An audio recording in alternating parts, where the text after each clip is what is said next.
आज मैं श्रीमद् भागवत महापुराण के द्वितीय स्कंद के 10वां अध्याय भागवत के 10 लक्षण पढ़ने जा रही हूँ। तो क्या आप लोग को अच्छा लगे तो इसे लाइक ज़रूर करेंगे, श्रवण ज़रूर करेंगे और शेयर भी करेंगे। तो आइए सुनते हैं। ओम नमो भगवते वासुदेवाय। ओम नमो भगवते वासुदेवाय। ओम नमो भगवते वासुदेवाय। ओम नमो भगवते वासुदेवाय। ओम नमो भगवते वासुदेवाय। श्री सुखदेव जी कहते हैं, परीक्षित, इस मनवंतर ईशानु कथा, निरोध, मुक्ति और आश्रय, इन भागवत पुराण में सर्ग, विसर्ग, स्थान, पोषण, उत्ति और 10 विषयों का वर्णन है। उनमें जो 10वां आश्रय तत्व है, उसी का ठीक ठीक निश्चय करने के लिए कहीं श्रुति से, कहीं तात्पर्य से और कहीं दोनों के अनुकूल अनुभव से महात्माओं ने अन्य 9 विषयों का बड़ी सुगम रीति से वर्णन किया है। ईश्वर की प्रेरणा से गुणों में क्षोभ होकर रूपांतर होने से जो आकाश आदि, पंचभूत, शब्द आदि तन्मात्राएं, इंद्रियां, अहंकार और महत्व की उत्पत्ति होती है, उसको सर्ग कहते हैं। इस विराट पुरुष से उत्पन्न ब्रह्मा जी ने के द्वारा जो विभिन्न चराचर सृष्टि का वर्णन होता है, उसका नाम है विसर्ग। प्रतिपद नाश की ओर बढ़ने वाली सृष्टि को एक मर्यादा में स्थित रखने के लिए भगवान विष्णु की जो श्रेष्ठता सिद्ध होती है, उसका नाम स्थान है। अपने द्वारा सुरक्षित सृष्टि में भक्ति के रूप ऊपर उनकी जो कृपा होती है, उसका नाम पोषण। मनवंतरों के अधिपति जो भगवत भक्ति और प्रजा पालन रूप शुद्ध धर्म का अनुष्ठान करते हैं, उसे मनवंतर कहते हैं। जीवों के बेवासनाएं जो कर्म के द्वारा उन्हें बंधन में डाल देती है, उत्ति नाम से कही जाती है। भगवान के विभिन्न अवतारों के और उनके प्रेमी भक्तों की विविधता आख्यानों से युक्त कथाएं इस कथा है। जब भगवान योग निद्रा स्वीकार करके शयन करते हैं, तब उस जीव का अपनी उपाधियों के साथ उनमें लीन हो जाना निरोध है। अज्ञान कल्पित कर्तव्य, भोक्तृत्व आदि अनात्म भाव का परित्याग करके अपने वास्तविक स्वरूप परमात्मा में स्थित होना ही मुक्ति है। परीक्षित, इस चराचर जगत की उत्पत्ति और प्रलय जिस तत्व से प्रकाशित होते हैं, वह परम ब्रह्म ही आश्रय है। शास्त्रों में उसी को परमात्मा कहा गया है। जो नेत्र आदि इंद्रियों का अभिमानी दृष्टा जीव है, वही इंद्रियों के अधिष्ठात्री देवता सूर्य आदि के रूप में भी हैं। और जो नेत्र गोलक आदि से युक्त दृश्य देह है, वही उन दोनों का अलग अलग करता है।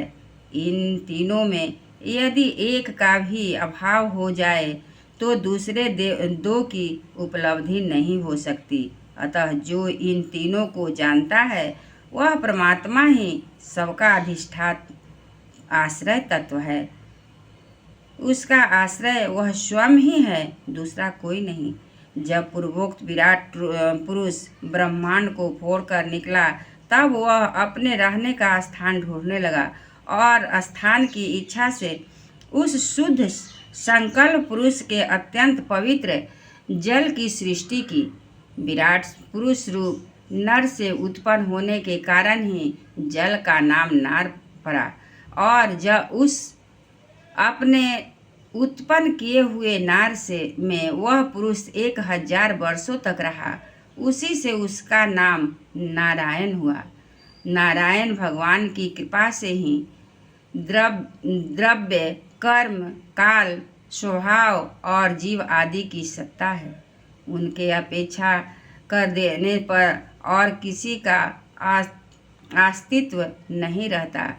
उन अद्वितीय भगवान नारायण के योग निद्रा से जगकर अपने धोने की इच्छा की, तब अपनी माया से उन्होंने अखिल ब्रह्मांड के बीज स्वरूप अपने सुवर्णमय बीज को 3 भागों में विभक्त कर दिया, अधिदैव, अध्यात्म और अधिभूत।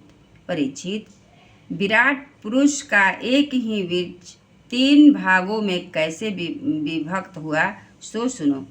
विराट पुरुष के हिलने डोलने पर उनके शरीर में रहने वाले आकाश से इंद्रिय बल, मनोबल और शरीर बल की उत्पत्ति हुई।